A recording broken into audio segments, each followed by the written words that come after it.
Let's continue our conversation on Stoicism, going over the Moral Letters by Lucius Annaeus Seneca. We have ended up in letter 68, and this is a somewhat peculiar one.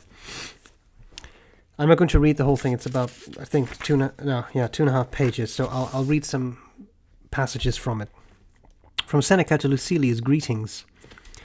I support your plan. Hide yourself away in leisure, but also hide the very fact that you are at leisure. Realize that in this you will be following the example of the Stoics, even if not their instructions. But you will be following their instructions too, for you will be justified in your own eyes, and really in anyone's. When we enjoin service to the state, we do not mean to just any state, nor that one must serve at all times or without ending. Besides, we assign to the wise man a state worthy of him, that is the whole world. Thus, he is not outside the state, even if he does retire. Indeed, it may be that in abandoning this one little corner, he is moving into a greater and more spacious realm, that he is taking up a seat in heaven, and realizes now the lowly position he held when he used to mount the tribunal or preside from the surreal chair. Bank this away in your mind. The sage is never more active than when things divine and human come into his view.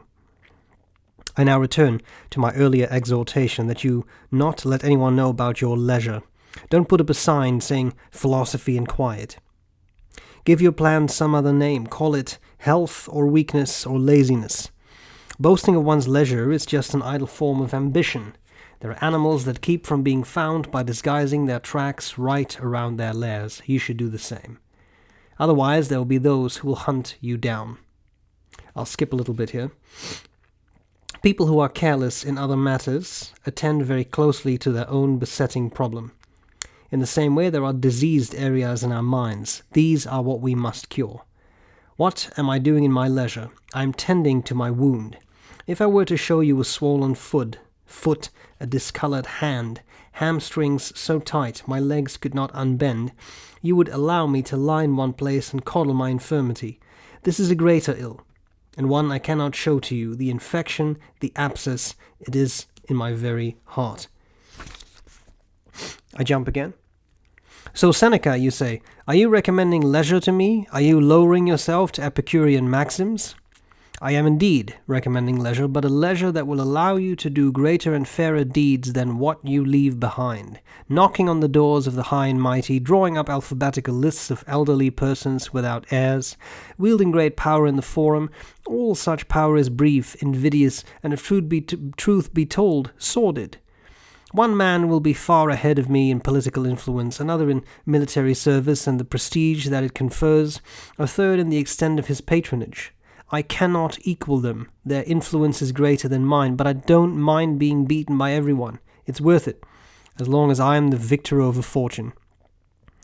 If only you had decided on this course of action a long time ago, if only we were not debating about happiness with death already in sight. Yet, late as we are now making no delay, for where once we had reason to teach us that many things are unnecessary or even harmful to us, we now have experience. So let's be like travelers late in their departure. Let's add the spur and so make up the time by greater speed. This time of life lends itself to such studies. Its froth has subsided, and faults that the fervor of youth could not succumb now to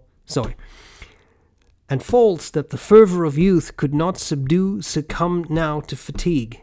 That's a difficult sentence. Before long, they will be extinguished. So, I struggle a little bit with this letter, but I think what Seneca is trying to say, don't lose track of leisure time in addition to work time. However, when you do so, don't advertise it too much, because there could be consequences if you advertise your leisure too much, if you make too much of a point of it. So the way I look at this is as follows. It is important to work hard, to do good work, and to improve yourself. That work does not just mean what you do to make a living. It also means to continue to work on yourself. It also means to do those things that are required to help yourself progress as a person, to become a better person. He is very vivid in what he says here, right? In the same way there are diseased areas in our minds, these are what we must cure.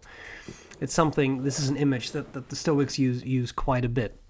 There are specific areas in your mind that are diseased, that don't work so well, that will require attention, that require you to pay attention to them to become a better person, to do better. And that could be anything. It could be you becoming easily frustrated, you becoming easily angry, you becoming easily sad. It doesn't matter. But something of which the Stoics would say, well, if you would not have these things, you might feel happier. You might feel happier. You might feel, less stressed, less anxious, less frustrated, all of those things, whatever applies to your situation. But to do so, that requires work. It requires hard and continuous work to try and improve yourself, right? That doesn't happen overnight. It also doesn't happen if you do something once in a while. It's a continuous exercise, which is hard. It takes a lot of effort. Now, by doing all that, by working hard, by continuing to work hard on yourself, you also have to sometimes take a little bit of time off. You also sometimes have to make sure that you are, to use a nice modern analogy, to recharge your batteries, because once the batteries are empty, you will suffer more because you will burn out. You cannot indefinitely keep going at so high a pace. And I think that is a very important concept to remember, that we sometimes forget. We live in a world that is increasingly more connected and increasingly places stressors upon us, right? Think about work email that you may be able to get on a phone or a tablet or whatever, and that you or a watch these days, and that you keep seeing. That connectedness can be a bad thing. It can certainly be something that leads to people burning out, and that leads to people being burned out. There's no other way to say it. And the way to combat that is to take time for yourself. Do take time to also relax. And I have found, even when you're working with a deadline or something, sometimes it's better to take 15 minutes off. Do something completely different just for yourself, even if that is just having a nice cup of tea. And then coming back to that work, then pushing yourself further and further and further, and trying to get that work done, because almost invariably at some point you will just collapse. I don't mean necessarily just fall to the floor, but mentally you just can't continue doing what you are doing anymore. So that leisure time, that downtime, I think, is a very important thing for us to do, to not lose track of, and to build into our lives as well. And however you wish to do that is up to you. There is, of course, journaling, which works very well for some people. Journaling is something that is not necessarily really my thing. I very rarely journal. I sometimes do, but not very, very often. But that's what I'm trying to say, is it's very personal. That could certainly work, and that is actually a fairly Stoic exercise. Seneca was known, before he went to sleep, he writes about this. I'm not sure if it's one of the letters. I think it could be one of his moral essays. But he writes about this at some point, that every night before he goes to sleep, he goes over the day and thinks about all the things that have gone well, but especially all the things that have gone wrong, and how he could, in the future, make sure to handle those kinds of things better. And that's a very reflective, self-reflective practice that I think can be incredibly helpful, and that I have certainly found helpful. If something happens, think about what you can do next time to make sure that that thing will not be so stressful. And that kind of self-reflective practice is one way to engage in leisure, because I think the other point Seneca is trying to make, kind of between the lines in this letter, but that he certainly has made in other letters, is if there's going to be leisure time, then it may as well be useful leisure time. Maybe there is something useful to read, not for work, but just for your personal development. Maybe there is something that you can do by just sitting in the shade of a tree and thinking about what you could do differently. Maybe there is something you can do, like going on a walk and thinking through how you could improve yourself in a certain way. That way you have leisure, but you're also using that constructively and not just sitting down, doing absolutely nothing, wasting time. Now, I also think that sometimes wasting a bit of time can be very helpful, personally.